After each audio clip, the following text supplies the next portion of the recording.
Good evening, my name is Danny Burke. This is a safeguarding update. We're going to talk through lockdown and distance learning, frequently asked questions from staff, and hopefully then look at this being a continuing professional development unit. Firstly, the aim. The aim is to respond to all the tutor and trainer questions submitted, and this has come from an operational safeguarding practice during these current COVID-19 lockdown situations. What are we looking for and the outcomes? So we want to be able to identify the questions that you guys have submitted through the operational tutors and trainers. We're going to briefly have a look at a response to the raised questions and then identify clearly some sources of future support and any further guidance that you may well need.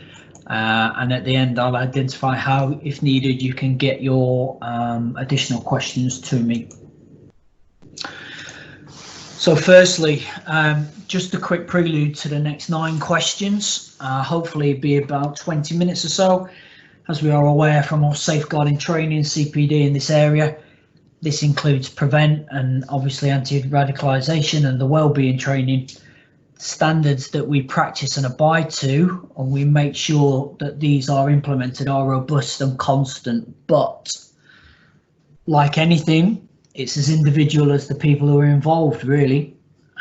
So although the approach may well require a different outcome and it may well be implemented in a different way, it's always born from the same facts that we need to maintain the safety of the person and people involved.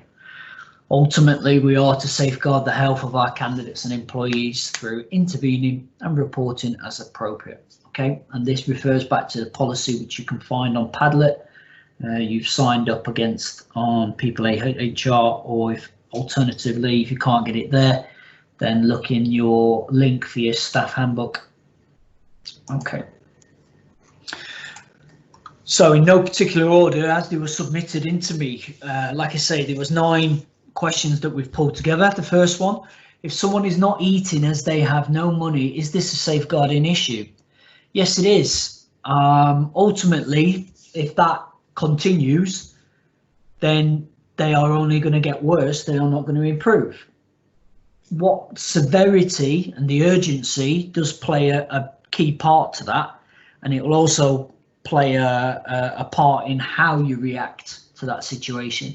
So you may well start to think about asking, if the risk of the candidate increases, have they a support network around them that you can inform?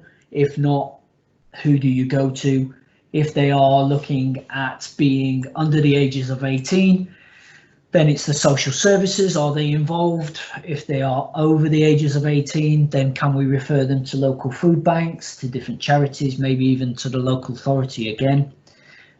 If we are seriously worried about the health of this person and they have no next of kin that we can contact, we would then seek a non-emergency support agency. So that may well be a crisis team for the local authority, or if it's more urgent and severe than that, then we would call the non-emergency police number for the local area.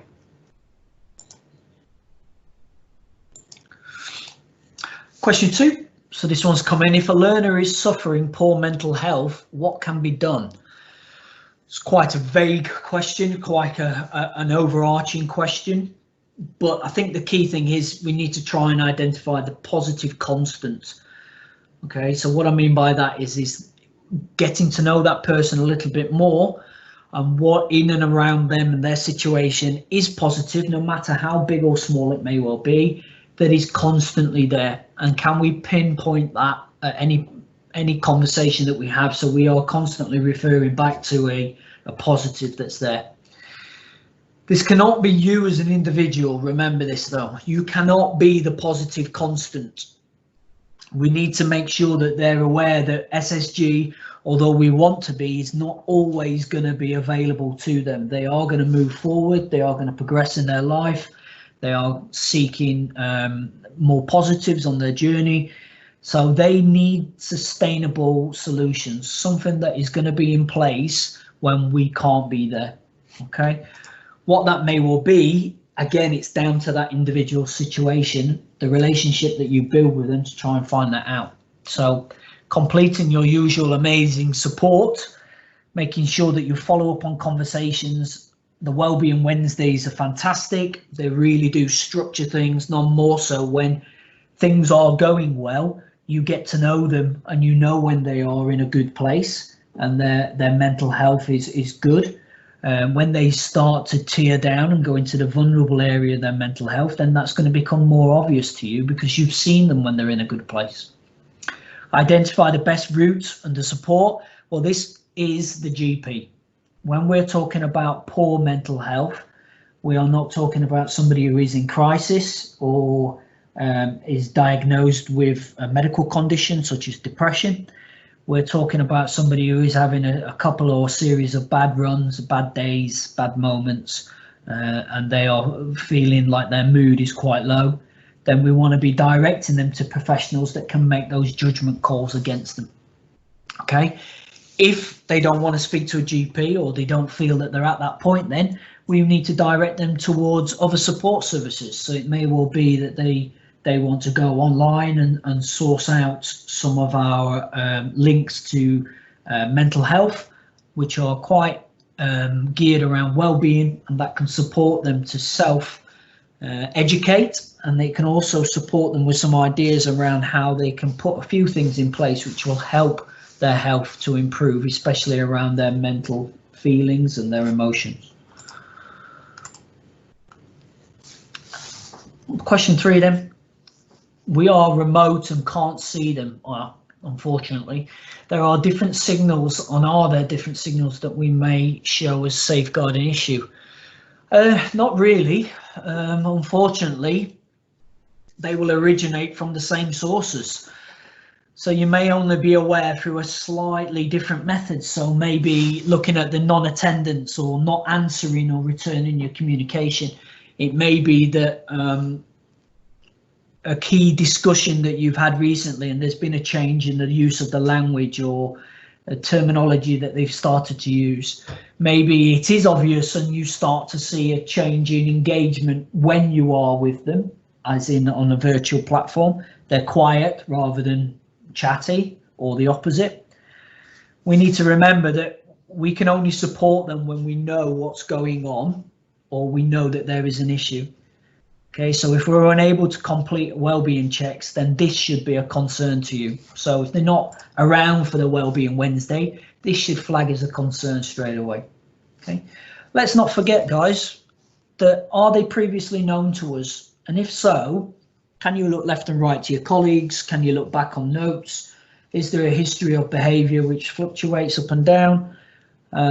If not, can we then move forward onto their current environment and background? Is there something around their situation which could be acute and therefore it's something that will go away eventually and will pass, or is it something that they now find themselves stuck into? And then can we help them by helping their environmental situations, i.e. pass them on to an agency around housing, or maybe refer them back to a support in the JCP around funding and money. And I've just noticed there's a spelling error.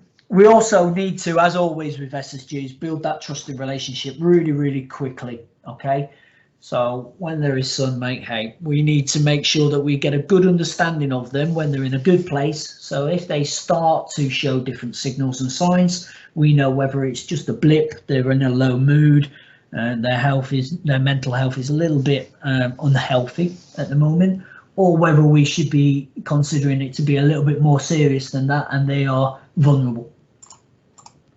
Question 4. How do we know when something is a safeguarding concern or not? Okay, the very, very similar kind of questions coming through, but ask yourself these kind of questions as a starting point, okay? Are they or someone linked to them in danger? Okay, so by that danger, it could be their health, it could be their mental well-being, it could be their overall situation. Is that a dangerous position for them right now, okay? Is it imminent? And what we mean by that is by the next time that you're due to contact them or see them, could something happen within that period of time? And if so, could this be concerned or linked to a form of criminal act? Okay, so criminal act is an easy way for me to write down. What we mean by that is, could they harm themselves or somebody else? Could they be at risk of harm by somebody else? Are they going to be forced to, or could they choose to perform a criminal act, whether that be theft, whether it be damage to property, whether it be purchasing drugs, whatever that may well be. Okay, if all these, okay, are yes or no, the real question for you, are you concerned? If you are concerned as that professional, then it's yes. That is a safeguarding concern. That is something that we need to know about, and that is something that we need to put procedures in place. Okay. If you are not sure, guys, report it onto CPOMS. CPOMS is our central system now for recording and reporting incidents of safeguarding and well-being now. Okay. The DSLs will then be aware through that reporting systems. They are there to support you and your colleagues. Okay. Ultimately, if we do that, then we are going to be supporting the candidates. Check your policy and your procedures. That's why they're there. We try our very best to kind of keep them in a language that is easy to read and try and minimize the amount that there is on there to read. So look on the Padlet again. That's always the best starting point. Okay. The rule of thumb is simple. Report it rather than missing it. Okay. If it is something that we're not quite sure about, then we always report. Question 5. A bit of a continuation, I think, from question 4. How can we tell when something is just a concern between becoming a safety, something is just becoming a safety concern? I'm assuming there what we mean, almost like where is the line between it being a well-being, a normal problem, a daily low mood, or when does it become an actual case? When do we need to be looking at putting in some measures to support them? I think if you're experienced, and most of you are, and you are all trained as well, and you feel confident with the policy and procedures, you'll be able to action as a safeguarding process. I think we are adding a lot more well-being cases to our candidates and to our system. There is now a category on CPOMS which will monitor and act as an at-risk register. Okay, so if you are concerned about them just having a bit of a blip day, and they've never had one before, and they may never, still put it onto CPOMS, put it in the category as well-being, because what that will allow us to do is allow us to build up a series of reports and incidents which, if it reoccurs, we can see a pattern. And it may well be that this pattern occurs around a day of the week, or it may well be a time of the year, or in particular, it could be that it's actually escalating, and therefore it goes very quickly from a well-being and a monitoring into a we need to get support and an agency authority involved. As always, go left and right, look at your colleagues. Some people may or may not be more experienced, but they may have different encounters or even a different point of view to you. So it's always good to go left and right. Always follow policy. If you're not sure, follow policy. And if the policy and you're not sure about that, then speak to your line manager. Okay. And again, add it to CPOMS. Question 6. What are our responsibilities around safeguarding within adults and younger? We have a statutory responsibility, so I'll keep this nice and brief. Apologies. We have to maintain our responsibility. Okay, we have to maintain a suitable and sufficient practices in order to support and safeguard everyone who is accessing SSG. Okay, so by everybody, I'm not just including our candidates, it's each other as well. That also includes our visitors, it may well be our guest speakers, whatever it may well be, we have a responsibility when they are around SSG. Okay, the basics are we must be proactive in checking, recording and appropriately reporting on the above statement, hence the use of CPOMs and practices such as Wellbeing Wednesday. You, me and everybody else in education has no choice. This is our responsibility as part of our job. In the wider community, it is now deemed that it is our role as a citizen to be aware of each other, and when we're not sure, to report it to the appropriate people, so we are looking out for each other across the country rather than just in establishments like SSG. Okay, if you're not sure, it's okay to go and refresh yourself again. Go back over previous training, look at your notes, flag it to your line manager. There is lots of different online and free updates and refreshers, but always come to us first so we can direct you in the most appropriate way, rather than you accidentally accessing something which is not either complicit with what our guidelines are or a bit out of date, really. Okay, the best place to find something is on the Padlet.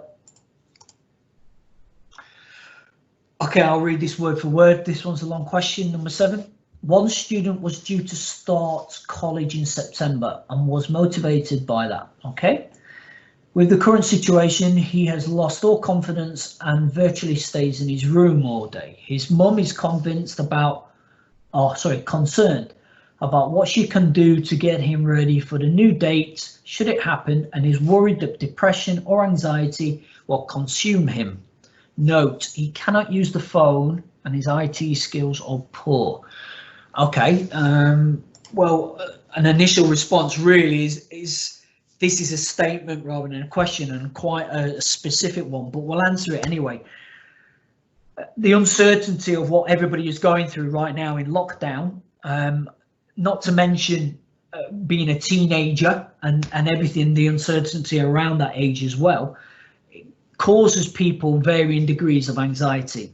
Okay, motivation for anything needs 2 things. Okay, it needs an intrinsic and an extrinsic reason, because then if one of those starts to waver or fail, the other comes in and tops up that motivational factor. Okay, ask them in this case to identify, then focus on those. So I wouldn't even like to guess what they may well be, but ask them to think about what makes them motivated from inside them. What thought process? Do they value the way that they are viewed by others? Do they value feeling good about themselves when they do something productively? Are they extrinsically motivated as well, as in would they prefer praise? Do they like reward, gaining financial or acknowledgement? Also here it says here, clearly identify what can be controlled. So this is really important when you're looking at somebody who doesn't know. Not just the fact that they're low on motivation or low on confidence and things like that. If the future is uncertain, not knowing will just drive down those confidence lessons. It will increase the uncertainty and being concerned about that. So rather than spiraling out of control, what you need to do is get them to focus on the smallest, simplest things that they can control and they are able to pin down and focus on. So the example may well be developing a communication with the college in this instance, not calling them, okay, because calling the college doesn't really solve anything. You may get an answer, you may not. We're talking about developing a communication. So can we not only contact the college, but can we strike up a point of contact, a named person in that college, possibly even in the department that they're looking to go into, that they can have maybe a weekly contact with for 2 minutes just to see if there has been any changes, and it can be a proactive thing that that person can contact that individual at the college regularly. They can control that happening. They can control when that happens and how it happens. From that point, they may well then be able to build a bit more confidence about what's going to happen in the future. And then that should start affecting their mood. He says, hopefully. Okay, if this situation continues, we've got to think about risk. So risk is these low moods, mental health, becoming vulnerable into the poor category, and then are we starting to be at risk of depression?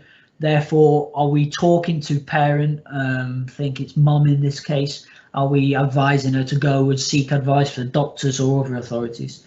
The other thing, which is easy to say, very difficult to do, that is to encourage a daily structured routine. Okay, so gaining activity in your life, when you're sleeping, what type of sleep are you happening, making sure that you're eating at regular times, and those times are daily patterned, and this keeps you into a routine. Let's go back to the first example. You can control your daily routine to some extent. Okay, so you can control here when you go to sleep at night. Even if you don't feel tired, you can get them to control that, and that should hopefully start to give him a little bit more motivation to do that, and then he'll start feeling good about himself. 2 more to go. Number 8, it would be nice to have a data bank on dealing with special educational needs over the phone, making sure that it doesn't interpret itself as rudeness as possible signs of a condition. Okay, so Asperger's, autism, anxiety. Right, so what I've done in response to this, because I thought it was a great idea, we have had lots of different sporadic training sessions. We've got lots of different information around SSG. I've set up a Padlet for the SEND, special educational needs and disabilities, and then learning difficulties or disabilities. Please feel free to use this Padlet. You work for SSG, so it's just as much yours as it is mine. Add ideas onto there, add resources, and if you're struggling, go there as a starting point, and let's start and build this library up of resource. It should be really good. The link is down there to the notes side, and I will send this PowerPoint out to you guys as well, just so you've got all the links. Last question. Is every well-being concern a safeguarding concern, and how do we define it? Very difficult question. Simply, no. As we identified in question 4, there are lots of different elements of concern that would categorise and act on as part of safeguarding. There are more times where we would need to monitor someone a little bit closer if the concern continues or worsens. So somebody may be on that sliding scale of mental health. So they're having a bad day, and then they're having 2 bad days in a row. Okay, doesn't necessarily mean that that's a safeguarding concern to you if historically they've been okay and not had any issues, and generally they've just had a bit of a rough day. Life can be rough sometimes. What we would do is we just keep an eye on them, and then we would upload that to CPOMs, but underneath the well-being, because then if we notice that it is periodically getting worse or more risk, then we would identify that as safeguarding concern, which means that they are vulnerable, they are at risk of themselves or others, and therefore we need to start to give them advice and information and guidance to prevent it from getting out of control, really. If we're unsure, add it on there. Also, let's start to speak to the person about the severity of this, and if they are talking to you and they are expressing anxiety around that situation, then yeah, we may well need to elevate it quickly to a safeguarding concern. Please report it, put it onto CPOMs, let other people help you out as well.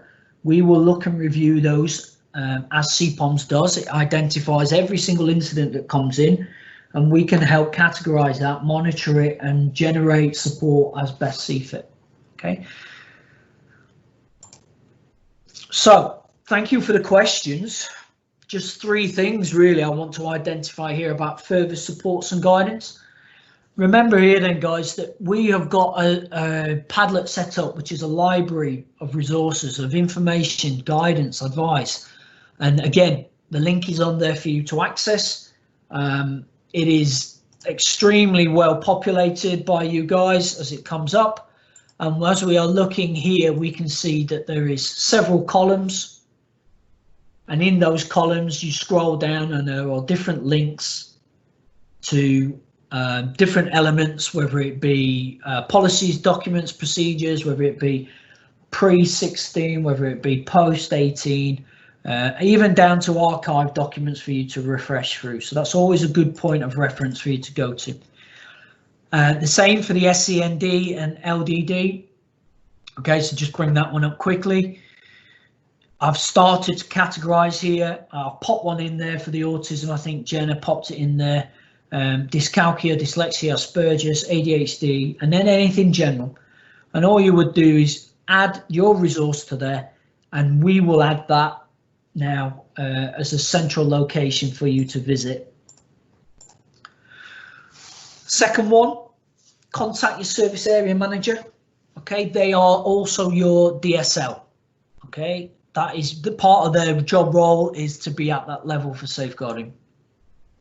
Finally, if you can't get the information from the above 2, then come to me.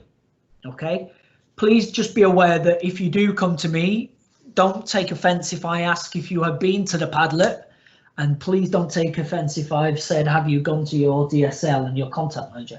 The reason for that is because of the roles that people play, they are in a position to help you sooner. It's a more quicker and sometimes more accurate than I can myself. But I will be more than happy to help you if the above 2 are not in place for you. Any questions? So this would be the point where we normally offer it out. People type in or talk and we identify the questions. What I suggest now, because this is the virtual recording, is that if you have any specific questions, any feedback, it could be even down to the presentation today, please just drop me an email. That way I've got a bit of a record, and if I get enough, what we'll do is I'll pull them all together again and I'll roll out another recorded response, or if needed individually, I'll contact you through email or I'll give you a video call. Okay, just revisiting. So again, we were looking at tutor trainer questions, which you've done really well there, guys, putting in 9. We've gone through and identified them. Hopefully I've given you a little bit more blurb around the response. Hopefully it wasn't confusing and it was a bit of clarity, but again, if it was, please just contact us and let us know. The further resources are on there. Okay, just leaves me to say thank you for paying attention. Thank you for submitting your questions, and hopefully you are staying safe and well during this lockdown. Take care, guys.